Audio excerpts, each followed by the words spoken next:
আমাদের পাশের বাড়ির একটা দিদাদের টক করমচা গাছ আছে। তোমরা নিশ্চয়ই টক করমচা মানে জানো, যেগুলো দিয়ে চেরি তৈরি হয়, ঠিক আছে? ওই গাছ আছে। তো তোমাদের এই টক করমচা মাখা করব, মাখা তোমাদের দেখাবো। তাহলে চলো ঝটাপট পেরে নিই, তারপর তোমাদের। দেখতেই পাচ্ছ গাছে কত টক করমচা হয়েছে, অনেকটাই পেকে গেছে, তাই জন্য এত কালো কালো হয়ে আছে। তাহলে চলো ঝটাপট পেরে নিই। পেরে নিচ্ছি, পেরে আর এই বাটিতে রাখছি। দেখো আমাদের পাড়া হয়ে গেছে, দেখতেই পাচ্ছ কত হয়েছে, আর আঠা কেমন বেরিয়ে আছে দেখো গাইস। করমচাগুলো আমি নিয়ে চলে এসেছি, এবার ওতে জল দিয়ে দিচ্ছি। এবার আমি চটকে চটকে একটু ধুয়ে নিচ্ছি যাতে আঠাটা বেরিয়ে যায়। গাইস দেখতেই পাচ্ছ ধোয়া হয়ে গেছে। এবার এই টক করমচাগুলো আমি এই কলা পাতায় রাখবো। গাইস টক করমচাগুলো কলা পাতায় আমি রেখে দিয়েছি। টক করমচাগুলো।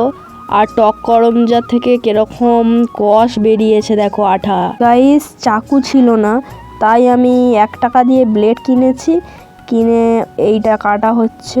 দেখো তোমরা ব্লেড দিয়েই কাটা হচ্ছে, তোমরা এটা ভেবে নিও না যে এটা ইউজফুল ব্লেড। গাইস তোমরা দেখতেই পাচ্ছ টক করমচাগুলো সব কাটা হয়ে গেছে।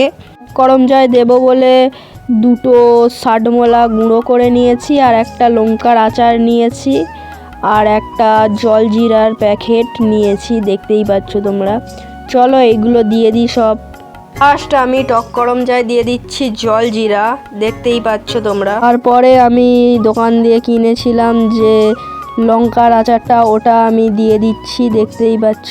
তারপরে যাচ্ছে আমরা যে হজমলাটা গুঁড়ো করে রেখেছিলাম সেইটা আমি এতে দিয়ে দিচ্ছি, দিয়ে এবার মাখানো হবে। চলো দেখো গাইস, এবার টক করমচাগুলো ভালো করে মাখানো হচ্ছে। মিক্সিং। গাইস কটা কাঁঠাল পাতা আমি নিয়ে নিয়েছি। গাইস টক করমচা খাওয়ার জন্য তো একটা বাটি চাই, তাই না? আমি কিভাবে বাটি বানাচ্ছি দেখো, সস্তা বাটি, ঠিক আছে?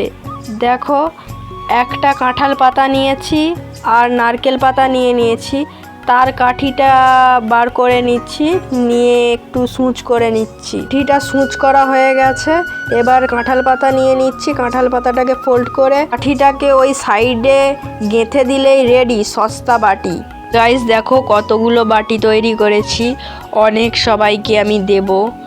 ওই মাখা কেমন লেগেছে ওরা টেস্ট করে বলবে। দেখো একটা একটা করে আমি অনেকগুলো বাটি ভর্তি করে নিচ্ছি। আমি সবাইকে সস্তা বাটিতে টক করমচা মাখা দিয়ে দিচ্ছি। ওরা খেয়ে তোমাদের রিভিউ দেবে যে টক করমচা মাখাটা কেমন হয়েছে। পাশে একটা ছোট্ট মতো কিউট বোন ছিল, তাকেও একটু দিলাম খেতে, সে খাচ্ছে। পরবর্তী ভিডিওর জন্য লাইক করো।